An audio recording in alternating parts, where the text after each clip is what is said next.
ನಮ್ಮೆಲ್ಲರ ಮಾತನ್ನ ಕೇಳಿಕೆ ತಾವು ಬಹಳ ತಾಳ್ಮೆಯಿಂದ ಸಮಾಧಾನವಾಗಿ ತಾವು ಸಮಯವನ್ನು ನಿಗದಿ ಮಾಡಿ ತಾವೇ ಸೇರಿದ್ದೇ ವಿಶೇಷವಾಗಿ ಎಲ್ಲ ನಮ್ಮ ಹೆಣ್ಣುಮಕ್ಕಳು ನಮ್ಮ ಜೊತೆ ಫೋಟೋ ಇಡ್ಸ್ಕೋಬೇಕು ಅಂತ ಬಹಳ ಪ್ರೀತಿ ಕೇಳಿದ್ರೆ ಬಹಳ ಸಂತೋಷ ಆಗಿಬಿಡ್ತಾರೆ.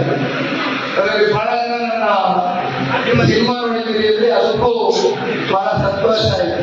ಯಾಕಂದ್ರೆ ನಮ್ಮ ಮಕ್ಕಳ ಯಾವ ರೇಡಿಯೋ ಸಿನಿಮಾ ಹಾಕಿದ್ರು ನೋಡ್ತಾ ಇದ್ದಾರೆ. ದೇಶದ ಹಾಗೂ ಈ ರಾಷ್ಟ್ರದ ಚುನಾವಣೆಯನ್ನು ನಾವು ಎದುರಿಸ್ತಾ ಇದ್ದೇವೆ. ಇವತ್ತು 1ನೇ ತಾರೀಕು,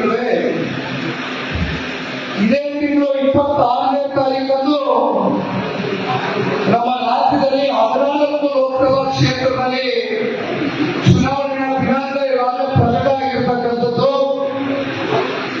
ಆ ಒಂದು ಹಿನ್ನೆಲೆಯಲ್ಲಿ ನಾವಿವತ್ತೇನು ಎಲ್ಲ ಸೇರಿದ್ದೇವೆ. ದೊಡ್ಡಬಳ್ಳಾಪುರ ವಿಧಾನಸಭಾ ಕ್ಷೇತ್ರದಲ್ಲಿ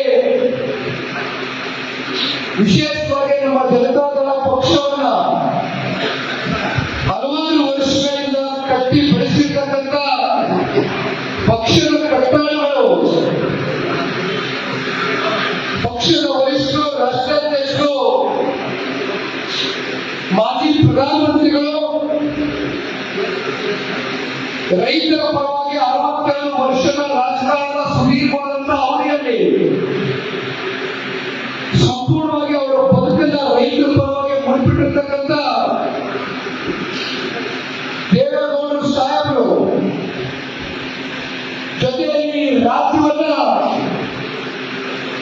ಮೊದಲನೇ ಬಾರಿ 20 ತಿಂಗಳು, ಎರಡನೇ ಬಾರಿ 14 ತಿಂಗಳ ಕಾಲ ಕೇವಲ 34 ತಿಂಗಳಲ್ಲಿ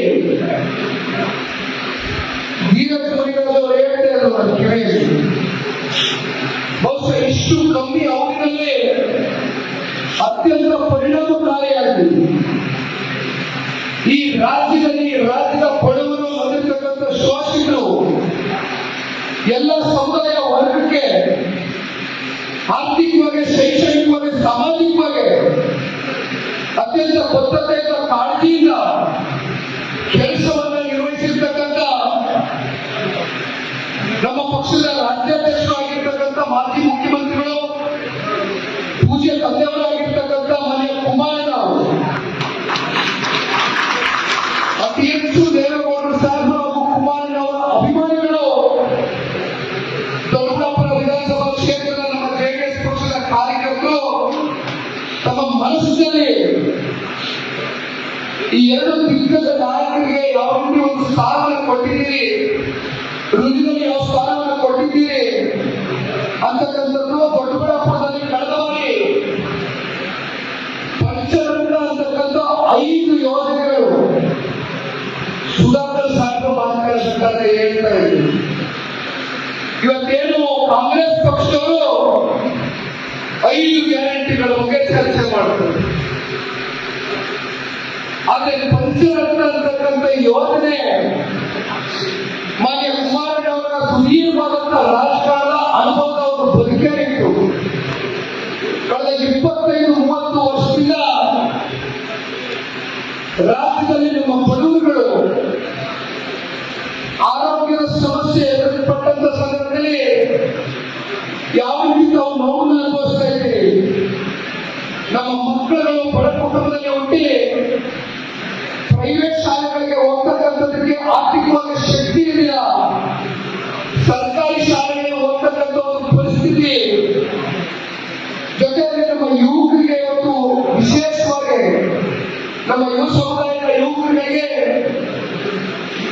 ಓದಿದ್ರು ಕೂಡ ಸ್ವಾಭಿಮಾನದಲ್ಲಿ ನಿಂತು, ಸ್ವಂತ ಕಾಲ ಮೇಲೆ ನಿಂತು, ಸ್ವಂತ ಶಕ್ತಿಯಿಂದ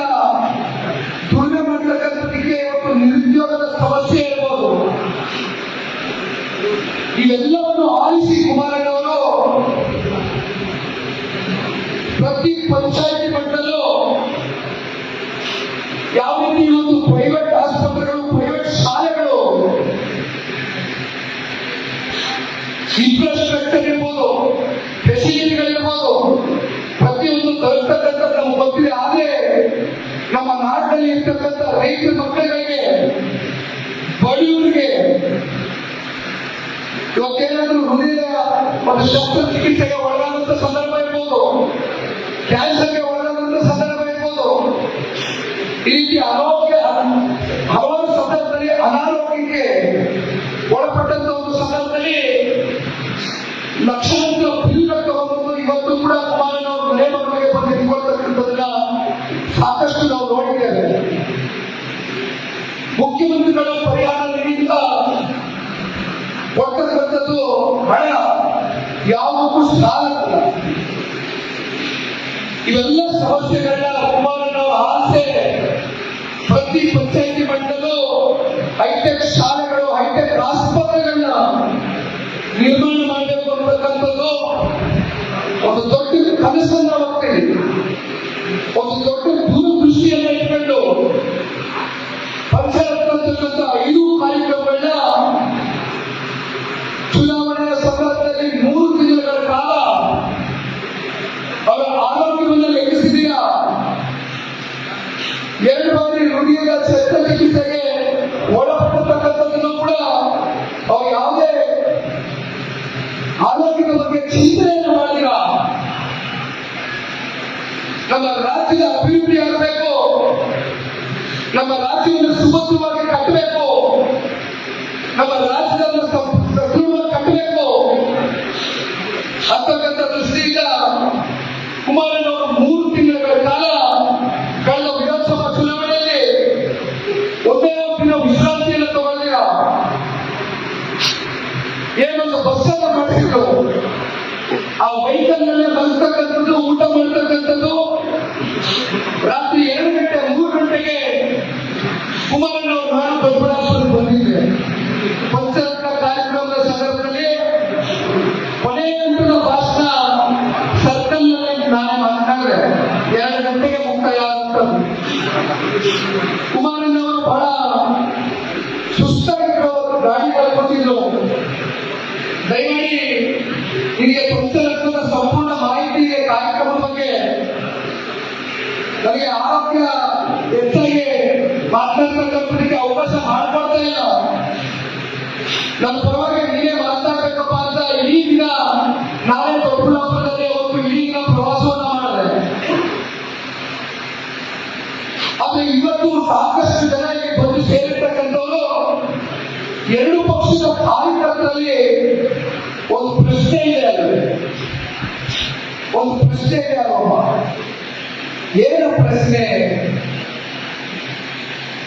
ಈ ಲೋಕಸಭಾ ಚುನಾವಣೆಯಲ್ಲಿ ಯಾವ ರೀತಿ 2 ಪಕ್ಷಗಳು ಸಂವಿಧಾನ ಆಗಿದೆ, ಯಾವ ರೀತಿ 2 ಪಕ್ಷದ ನಾಯಕರು ಬೆಂಬಲಿಗೆ ನಿಂತು ಇವತ್ತು ಈ ಚುನಾವಣೆ, ರಾಷ್ಟ್ರದ ಚುನಾವಣೆ ಎದುರಿಸ್ತಾ ಇದ್ದಾರೆ.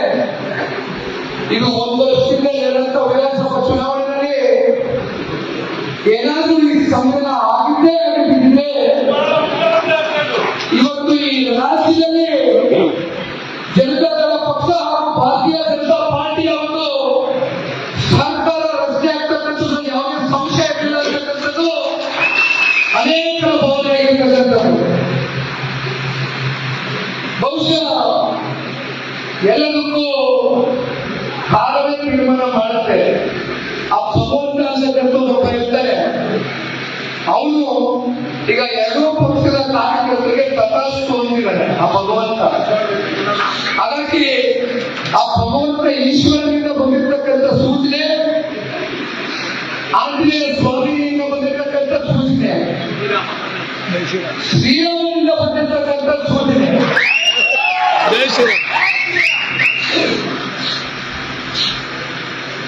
ಜನವರಿ 22ನೇ ತಾರೀಕು ಶ್ರೀರಾಮ ಅಂದ ತಕ್ಷಣ ಬಹುಶಃ ನಮ್ಮ ಭಾರತೀಯರು ಕೊನೆಯ ಉಸಿರಿಯವರು ನಮ್ಮ ಮನೆಯಲ್ಲಿ ಸಾಧ್ಯ ಇಲ್ಲ ಅಂತ ಒಂದು ಐತಿಹಾಸಿಕವಾದಂತ ಒಂದು ಕ್ಷಣ.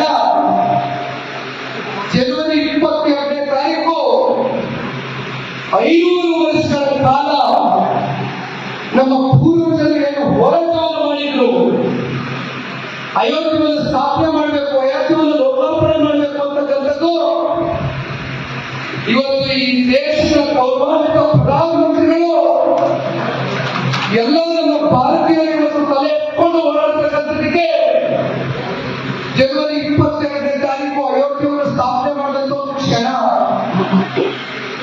ನಾನು ಹುಟ್ಟಿದಂತ ಒಂದು ದಿನ.